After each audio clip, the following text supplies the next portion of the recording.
Om Shanti and good morning to you all. I hope you had a beautiful start of this day with Amrit Vela, exercise for a happy heart, and a beautiful meditation with Sister Denise. Today we have a very full-packed day, and I'll just go through it before giving the floor to Sister Jayanti, who you already know. After this class, and I can tell you, Toli and Dristi, for Sister Jayanti, there's the last and third conversation group at the usual place, and that will be focused on how to prepare to go home. What do you take with you, and how can you sustain yourselves once you get home with all the knowledge and all the inspirations that you bring from here. Important after that is lunch, and it says silence. Silence is an important part in the practice of yoga. So consider to have your lunch in silence and the time after that to rest. And rest you will need. Because, and this is an important thing, in your agenda, in your manual, it says buses leave at 3:30, and that's not correct. Buses for Dilwara Temple will leave at 2 o'clock, so 2 p.m. at the usual place. And don't miss it, because it's an inspiring place, so go there. And be aware, leave all your valuables, your telephone, all letter things in the bus. There will be people watching over your stuff, so once you get back, you go to the same bus and you'll find your stuff. So that's the first part of the afternoon, and then we'll go for some tea in Pandabhavan. You've been there already, and from there, after tea, we'll go on a beautiful walk to Baba's Rock. A walk led by Atam Prakash, one of the senior brothers in this institution, and I always call him my holy Toli man, because he is in charge of all the Toli departments in this institute, also downstairs. So he will lead the walk up to Baba's Rock. Be sensible and wear sensible shoes, head cover, bring water. It's a bit of a walk and a bit of a climb, so if you don't feel up to it, be sensible. Stay in Pandabhavan, in one of the beautiful places where you can deepen your experience with meditation, or take the walk up to Naki Lake, and there's, at the start of the climb, there's a beautiful park where you can sit. And in doubt, just ask me and I will see if, this is something for you. It's a bit of a steep climb on an uneven path, but it's worth it, because we will be meditating on the rim of the volcano, looking out in the plains over Rajasthan while the sun goes down. The most beautiful experience in meditation that I ever experienced. After the meditation, you will be led back, and tonight, Art from the Heart. So that's all, and without taking any further of your time, thank you very much for being here and sharing your second class with us on karma and drama. So, thank you.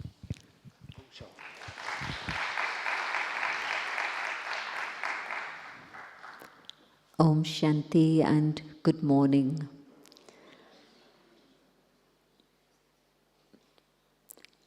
When we say something is good luck, or we say something is bad luck, what does it really mean? Does it mean that there is somebody up there who is giving blessings and someone else around who's cursing? Well, not quite like that. Yes, we do get blessings from above, but in this case, when something good happens and I wasn't expecting it, it is good fortune, it is good luck, but it's also part of the drama.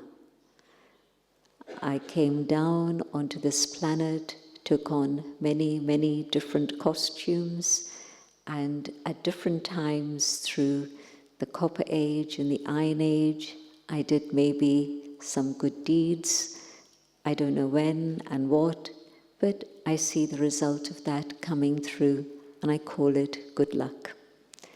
But equally, the other way happens, that sometimes there are things that I don't like that are happening, and I say, oh, it's just my luck. But in fact, nothing happens without a reason. There's a law which is absolutely inflexible, and it's the law of cause and effect. And so both go together. I'm seeing the effect, but there was a cause that I was involved with at some point.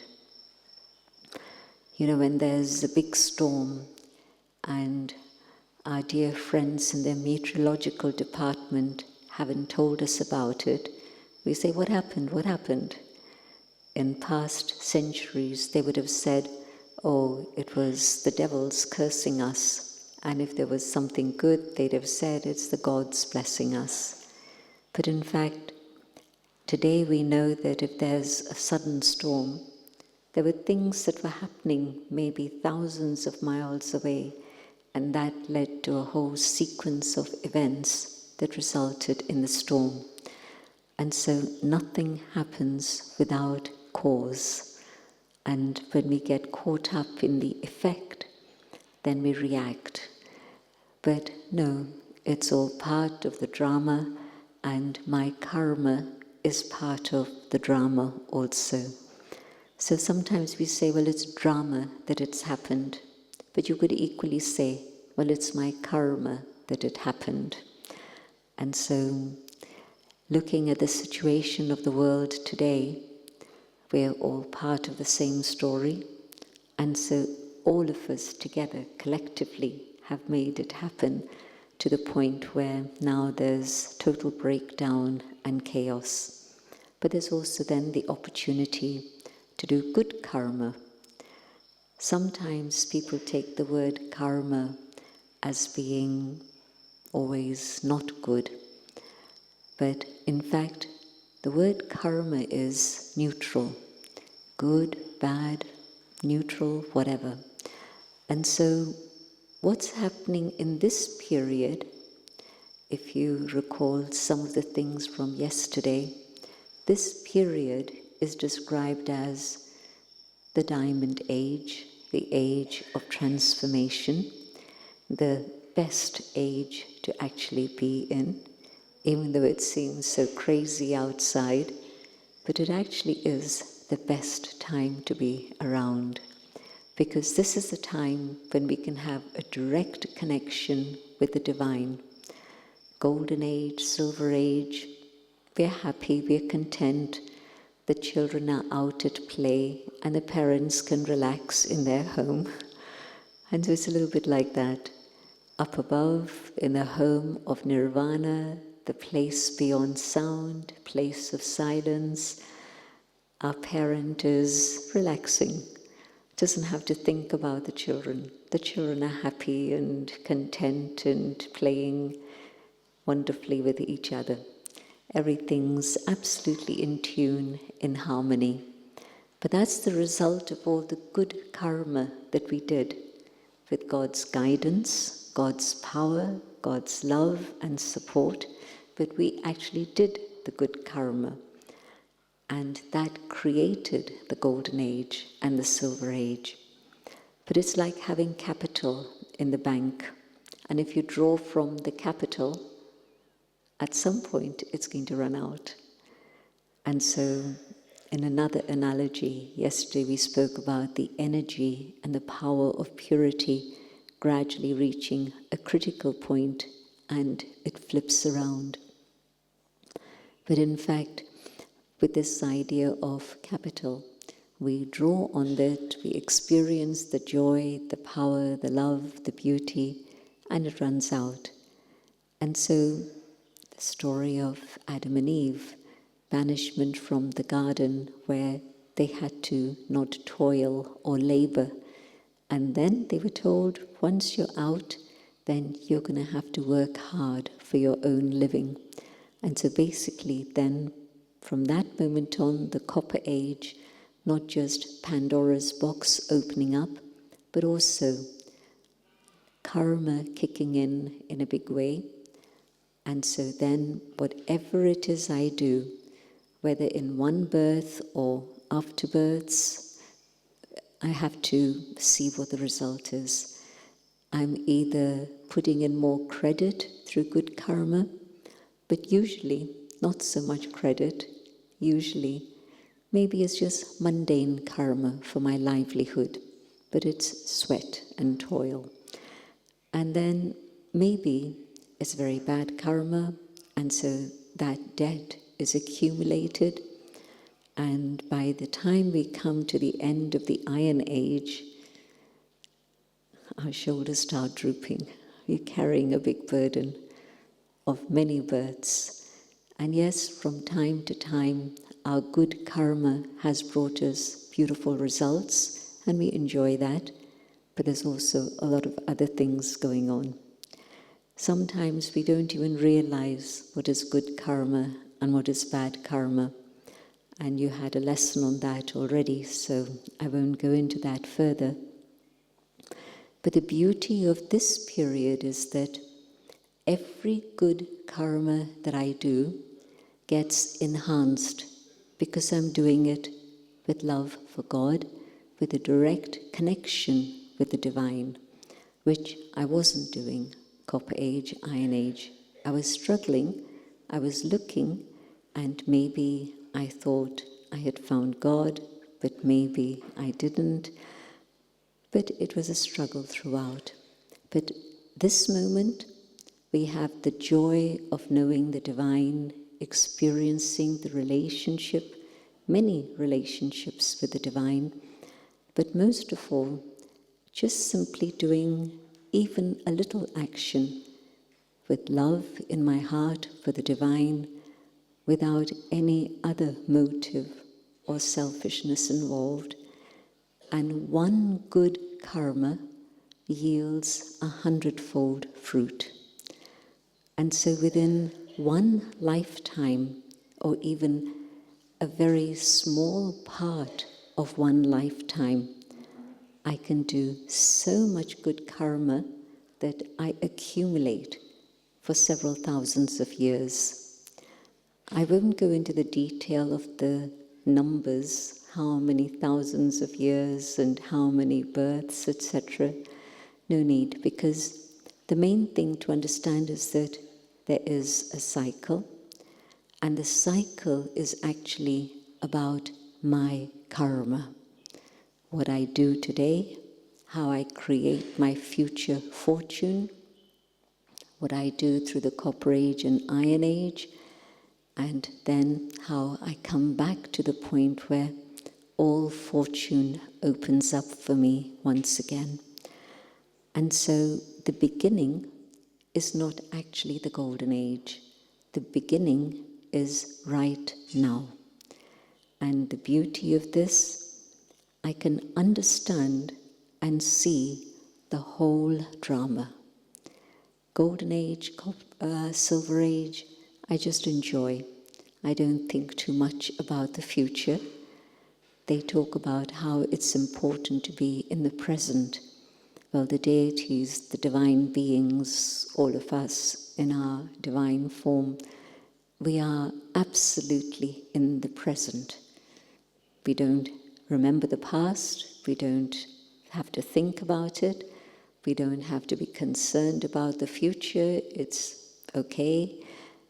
But now, the third eye of wisdom having opened up, it's not a physical eye.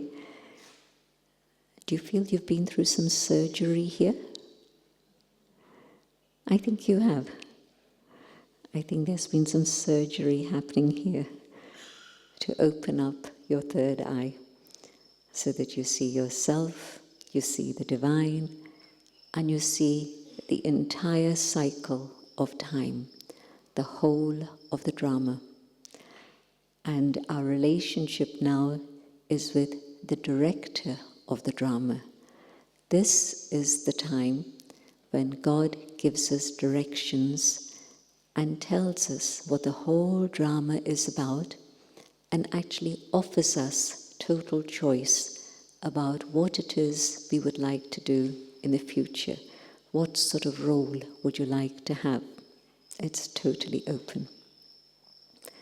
And according to my understanding of spiritual laws, according to my application of those spiritual laws, and then the power I get from God, I create my future fortune. So maybe some of you used to think like I used to think when I was little, that, it's a very boring time to be around. It's not so exciting like it was in some period in history. But in fact, I was wrong. And as I began to understand spirituality, I realized that this is actually the most dramatic time. It's the most beautiful time, the most exciting time to be aware. And so look at the whole cycle, and the director tells us the entire story, beginning, middle, and end. And the interesting thing is that it's not just one aspect of eternity. There are three aspects of eternity: God, the divine, the supreme, by whatever name we choose to call that being. God is eternal.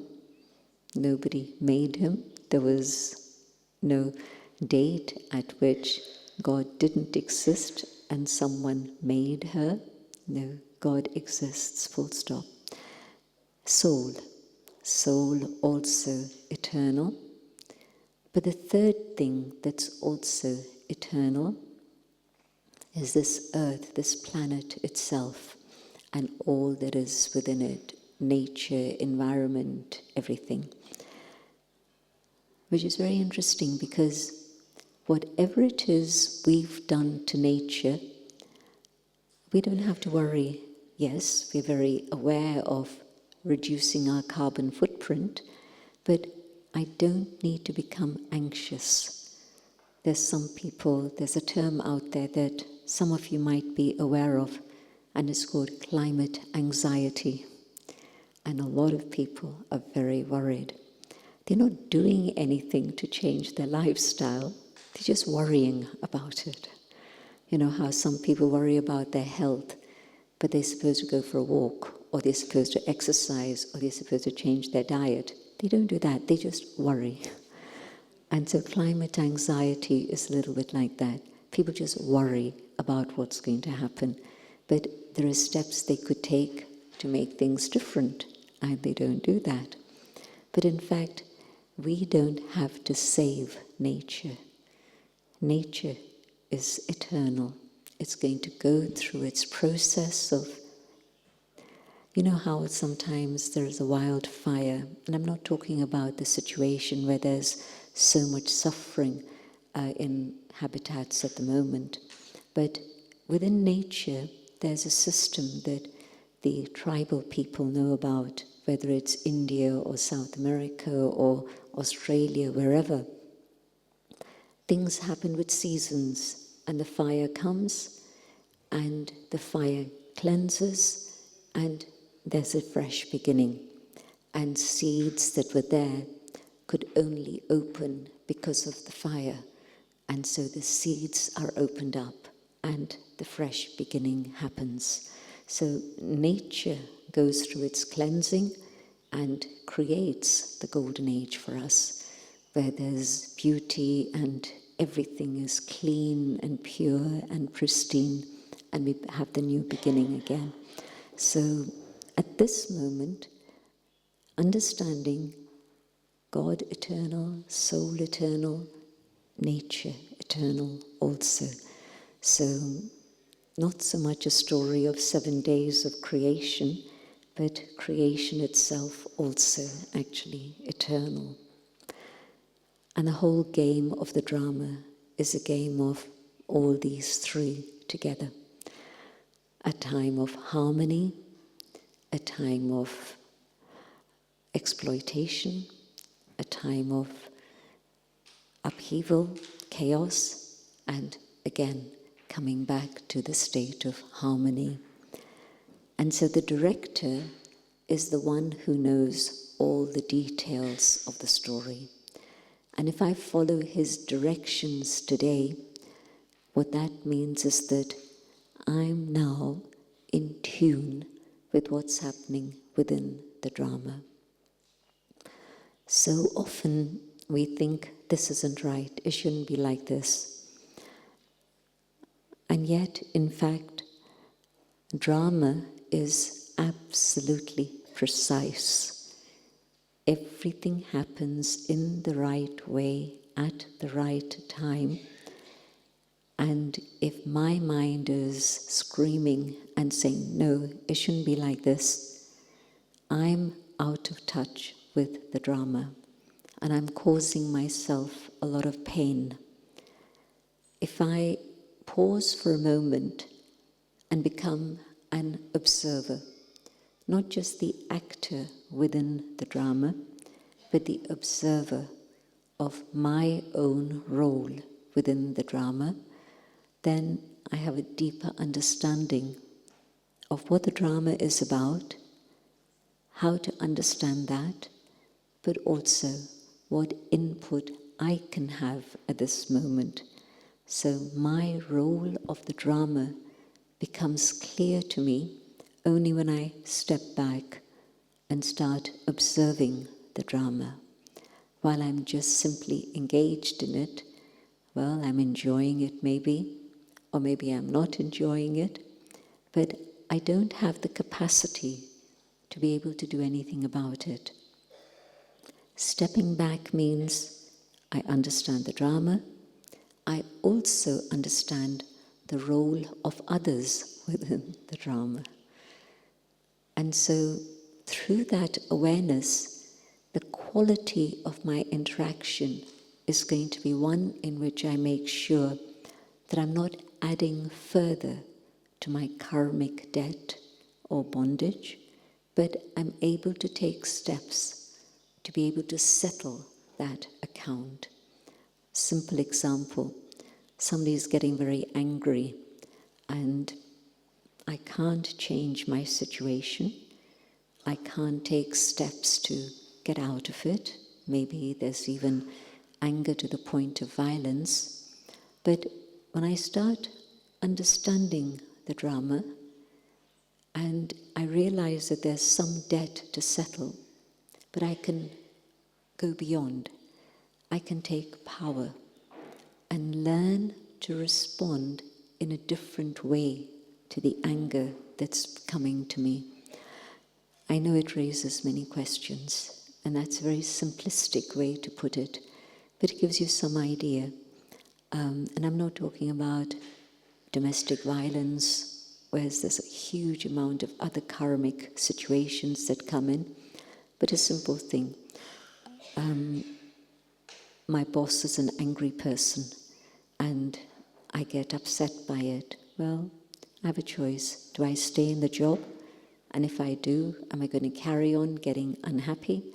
Or am I going to be able to take a distance and say, well, that's the way this person is, he or she, and I'm not going to let it bother me. I'm going to play my role as I should and not be upset by this. So the change of awareness and the power I get through this transformation, both from the divine as well as my new perspective, means that I can deal with things probably with a laugh, with a smile. So next time your boss gets angry, try smiling. And maybe it doesn't work first time. Maybe there'll be more anger. But if it keeps happening, the other person begins to look at things differently. And they'll probably say to you, well, I am not happy about this, but you'll just laugh about it, won't you?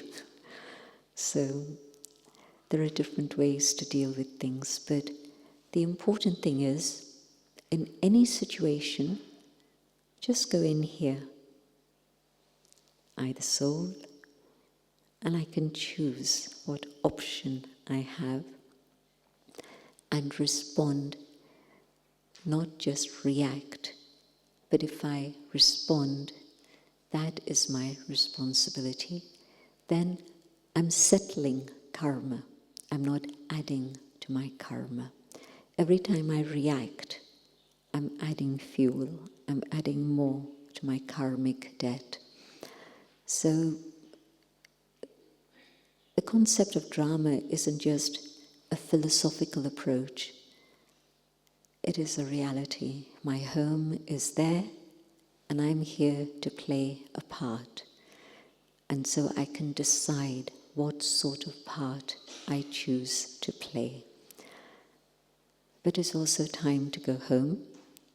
The drama is coming to its conclusion, and we will all go home together, and then each one, according to their own capacity, will come and join this world cycle drama according to whatever karma is the karma they have done. So, in, I hope, a simple way, but I hope a way that's practical, you'll start looking at what's going on in the world with the third eye, rather than just these two eyes. These two eyes make everything very partial. I'm partial to this, or I'm partial to this.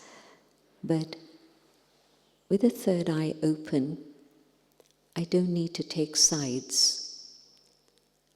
A very important thing in today's world, because we don't know what is under the surface.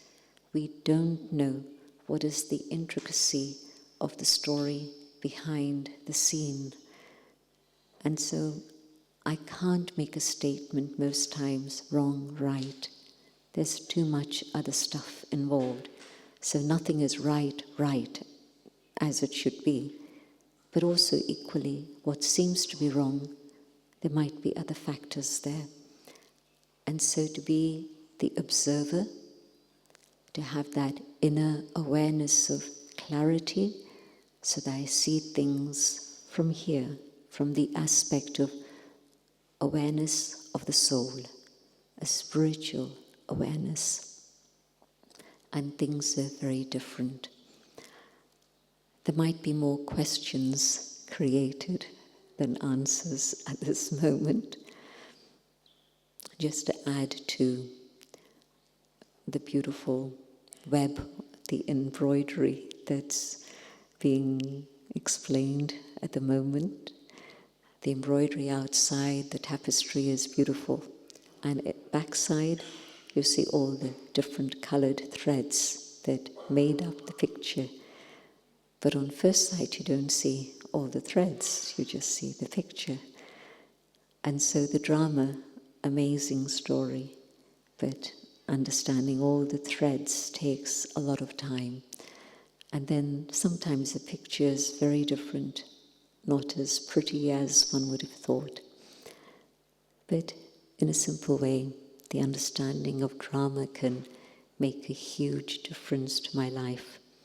It gives me stability, it gives me detachment, it gives me the ability to deal with things in an appropriate manner.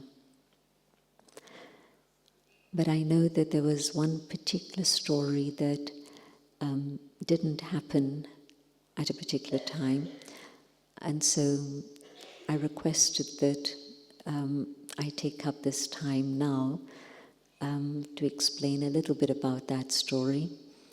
And that's the story of Brahma Baba and how this man became Brahma Baba. On one level, a man who had everything, the world at his feet.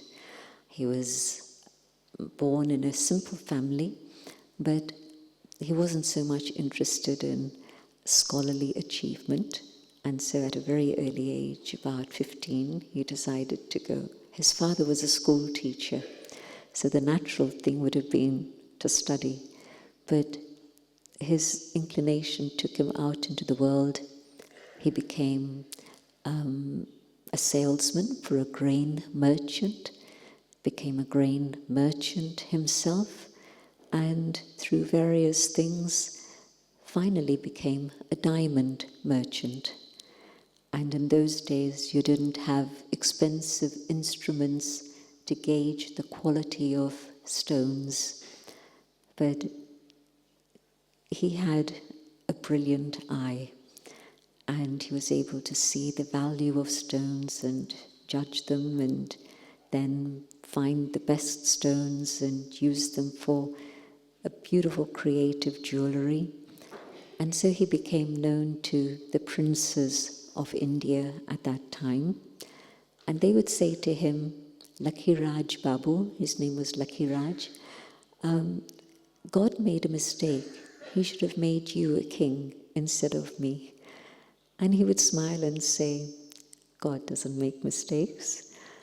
But his royalty, his honesty, his dignity, his generosity, all of this made them use expressions like this. So he was used to working with the kings.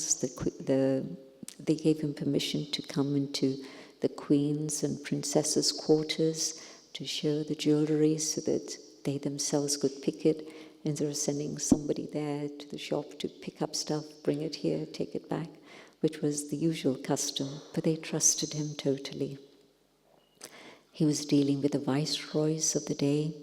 So in terms of wealth, there was abundance. In terms of character, very high morals. In terms of religion, he had a series of 12 gurus learning, and the guru would then say, yes, you can take another step, go to another guru. And so a series of 12 gurus, very unusual. He would be engaged in spiritual discipline and practice from very early in the morning through till about 10 o'clock. And then personal activity and being with the family, and then only going to work around 12, 1, and coming back home by 4. So in this short few hours, this is towards the final period of his working life, in those short few hours, the deals he would strike would be no need for written contracts. Your word was your bond, and that was it. And the day's work would be done. But such generosity of heart and such compassion that even the devotion he was engaged in, he would say, this is for the family, this is for the world, and this is for myself. So that awareness of serving the world. And at one point, a young man working in his shop, and a packet, a little envelope of jewels went missing, and asking around, nobody else had come into the shop, and the vision fell on this young man. And so he called this young man across, and he said, everything okay at home? And the young man burst into tears. His mother was very seriously unwell, and he didn't have the money to take care of her, and he'd been very worried, and he'd picked up the packet and taken it to help the mother. So what Dada, he was called Dada or Babu at that time, so Dada gave him a lot of love, didn't scold him, didn't tell him off, and just simply said, okay, you give me back that packet and I'll give you the money, and you don't have to think about returning it. But in future, if you need something, just come and talk about it and ask me. So this is just one little story, but many stories that I heard personally from, he wouldn't tell us those stories. His daughter-in-law, who was also surrendered, she told us these stories. And his daughter, the daughter looked, and she was part of this also, the daughter looked literally her father's daughter, and so just seeing her we'd be reminded. And the daughter-in-law told us how by the time, it was about 1932, around that time, he spent a lot of time in solitude. Normally he was a very sociable person, but more and more in silence, time alone. And long story short, but by 1936, he'd had a series of visions.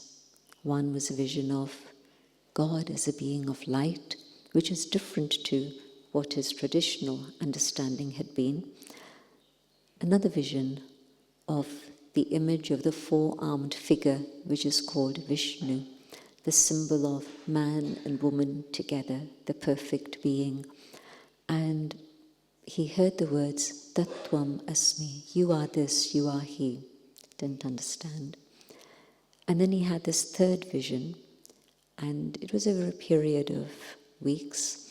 And the third vision was of the modern world going into upheaval and souls returning home, and then the stars coming down in the way that I described yesterday, and the start of the Golden Age. And it took him a long time to understand how he could be the instrument to make this happen. He'd heard this word, these words, when he had this vision. You have to create such a world, and no understanding. And he'd gone to his gurus in that space of time to find out what all this meant.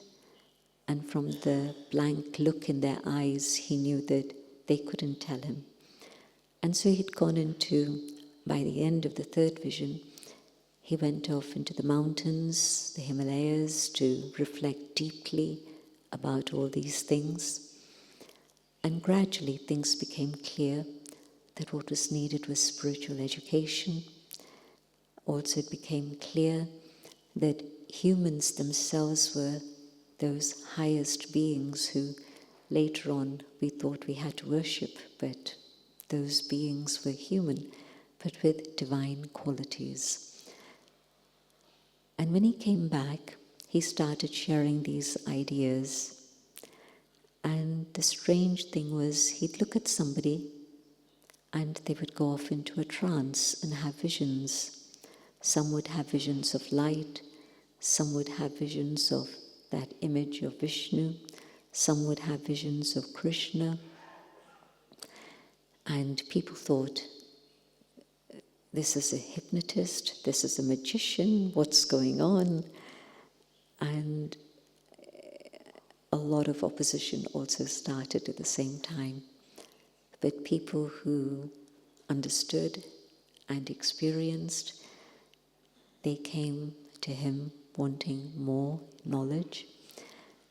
And it became so chaotic with powerful followers and others who weren't wanting all this. And so he left to go to Karachi.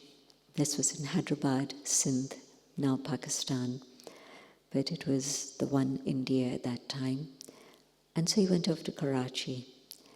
And he took his family with him. He'd been working in Calcutta and Bombay, but now home was firstly Hyderabad and now Karachi. And the family had understood these changes that were happening, and it was their choice to be with him. And so many people came and gathered around him. Nobody told them where to go. They turned up at his doorstep, and very quickly houses were arranged, 7 houses, and I've seen, I think, about 3 of them. Some of them might have been demolished, some we couldn't find, but about 3 of them I've seen. And so a sister's home, a mother's home, a brother's home, and so on. And they started a period of intense meditation, which actually then lasted 13 years. And it was a majority Muslim neighborhood. Totally Sindh was majority Muslim. and is, of course, now. But in that, the Muslims saw them as Allah Log, people of God. And so they supported and helped in every way possible.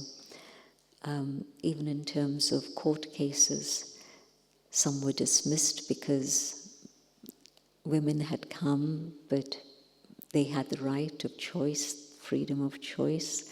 Women's rights actually started in Karachi in the 40s. I don't think that's a part of history that's recorded, but a British judge at that time made the decision that women had the right to choose a life of celibacy if this is what they wanted in their pursuit of God. So that was a historical judgment. Things quietened down, and they continued with their intense meditation. And by the time the partition happened, their families were asking them to join them to come to India. And the guidance that was coming through Brahma Baba was that stay, no need for any panic, just stay. And when it's time to go, the signal will be given. And 1950, the signal was given to move, and the move happened with the support of the authorities, the Muslim authorities, which again, very unusual, but everything happened very, very smoothly. And so they came by ship from Karachi to a harbour in Gujarat, Oka, and then by train to Abu. A friend, a Swami, had given information that Abu is a place to go to, far from the eyes of the world, and a place where the summer palaces of the kings were, and so they could all stay under one roof. And so May 5th, 1950, they came to India, to Abu.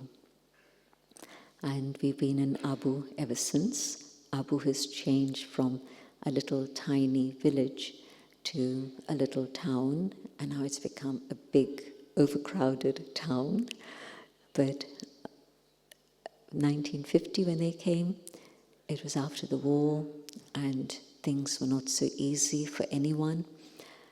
But the love, the joy of their yoga, that carried them through that whole period. 91, 92, they were responding to invitations for their families to go to these different places and start centers. And so little activities started.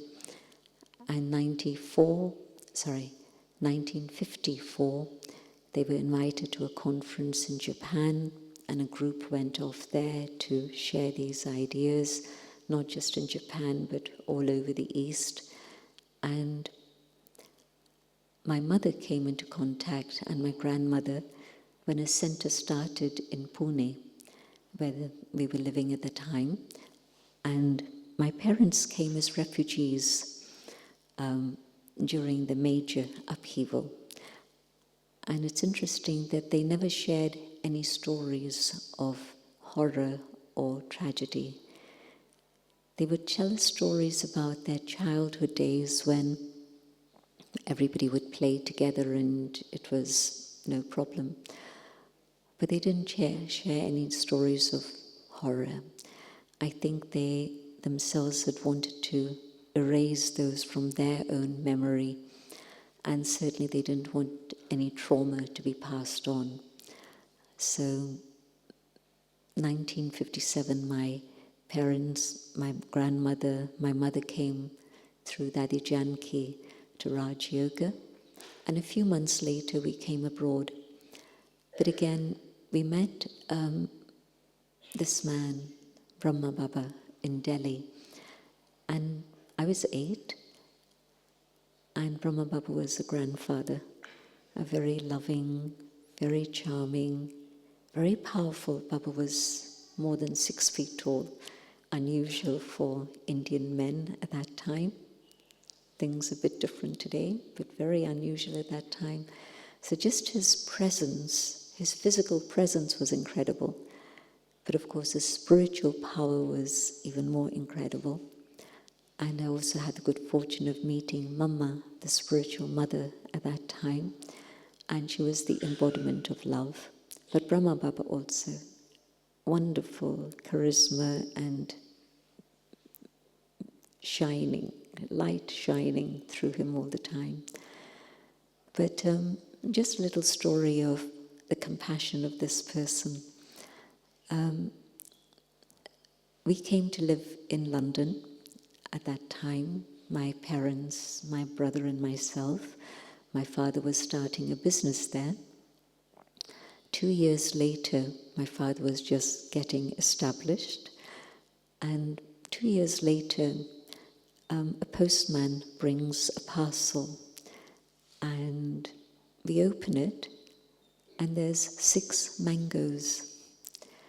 And Baba's been in Bombay eating the Alfonso mangoes, which are called the king of mangoes even now.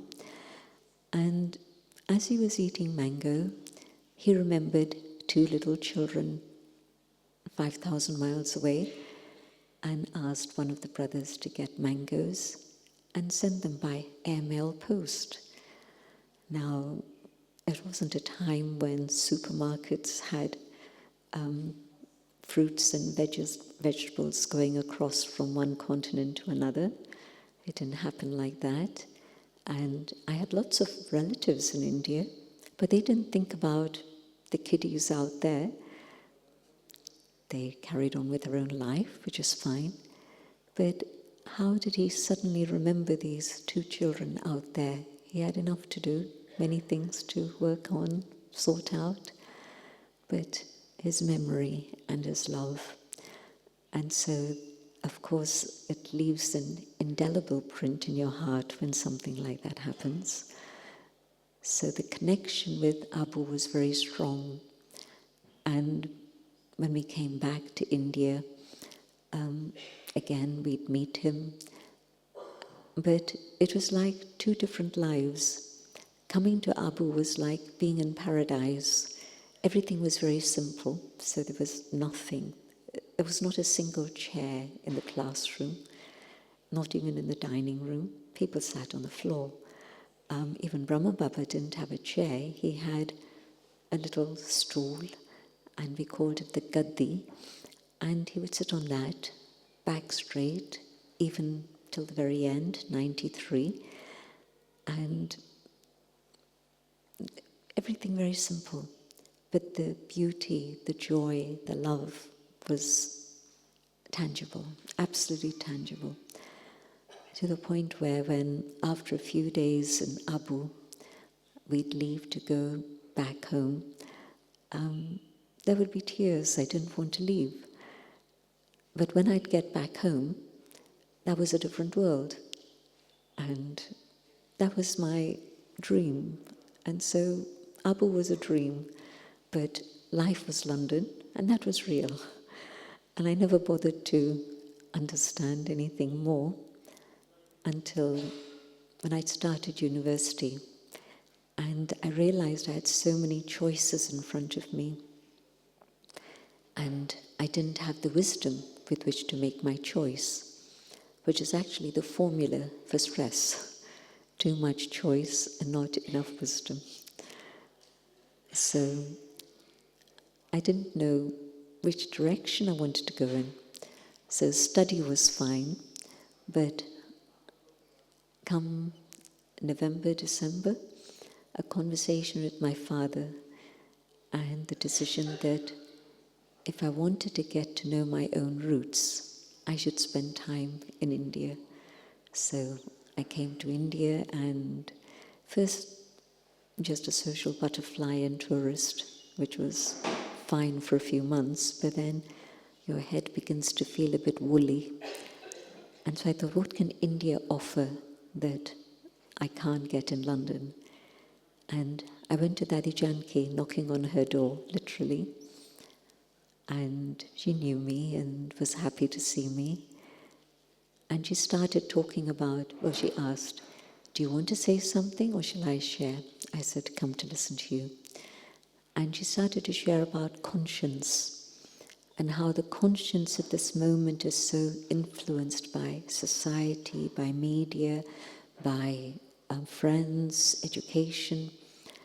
And so all these layers on the conscience mean that we're not able to see what is real, what is not real.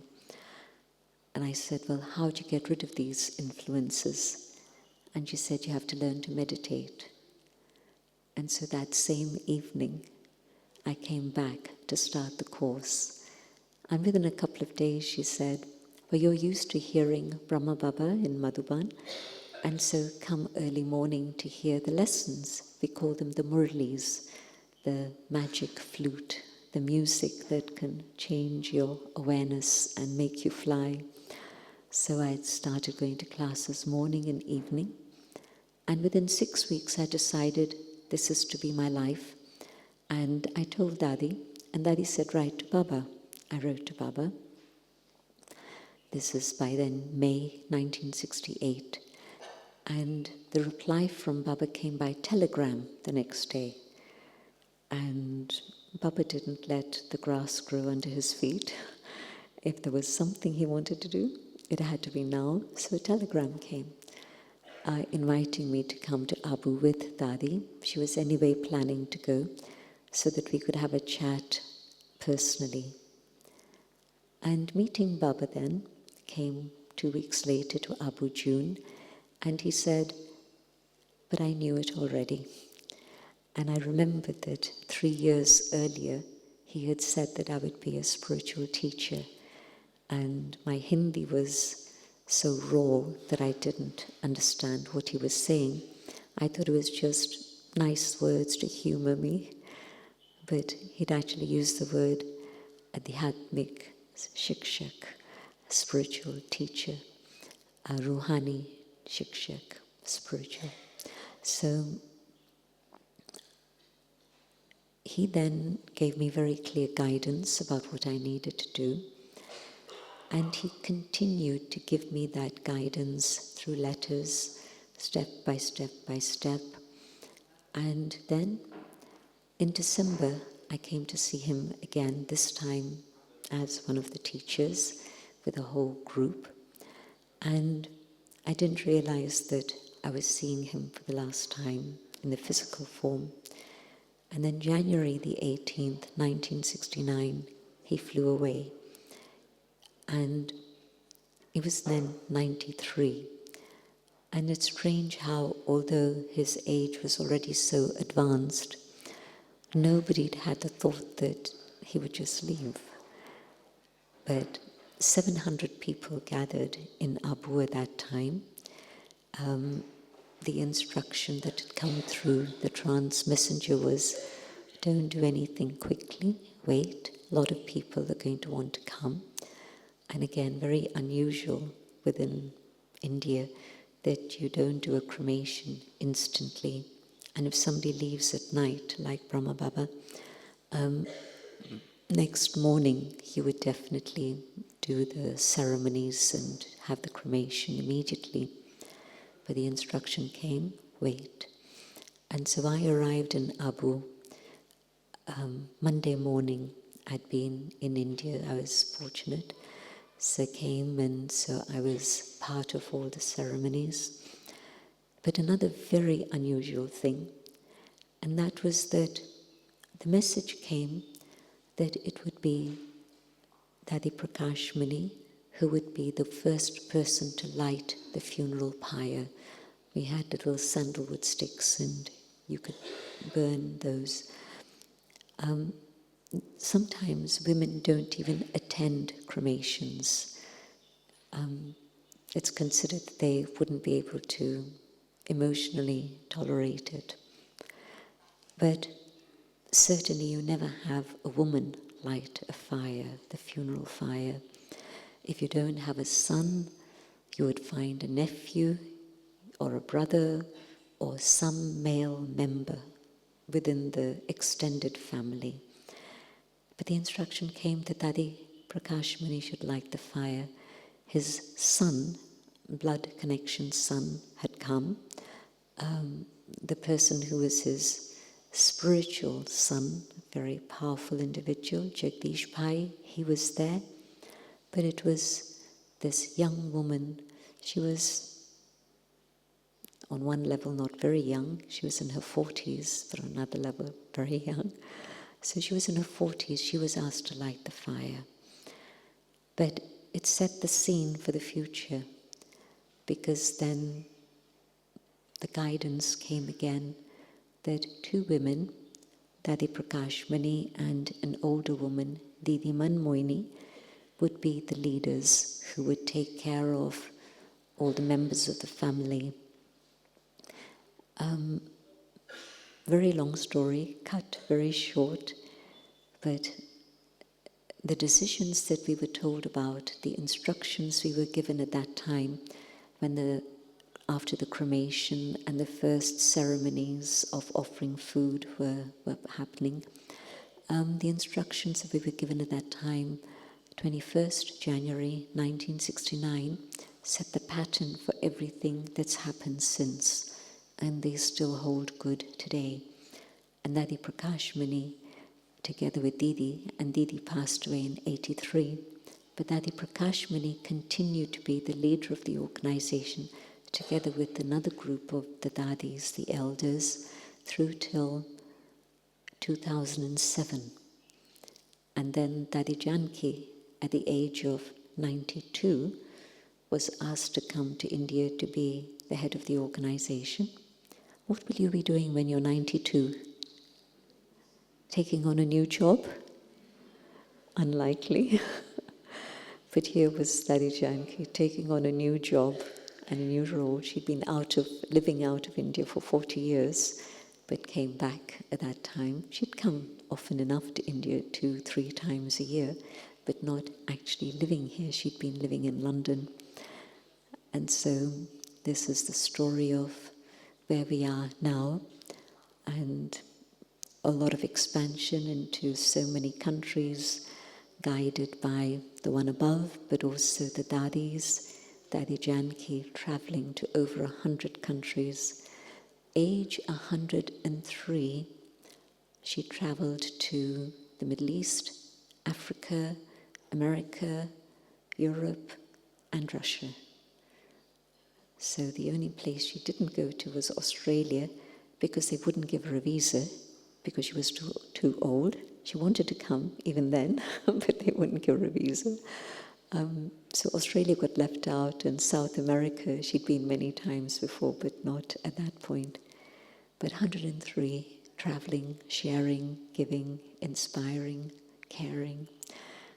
And so the role model of Brahma Baba became the model that all the Dadis followed, with a lot of love and accuracy and remembrance of God, in sharing knowledge, and their lifestyle of honesty, simplicity, dignity. So this is where we're at in Mount Abu now, in between lots of other stories, but I'm sure that the centers where you've come from will share with you many other details. And I think it's now time for Toli.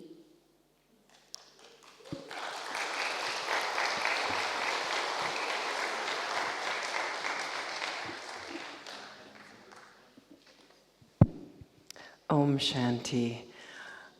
That was kind of like a fireside chat, wasn't it?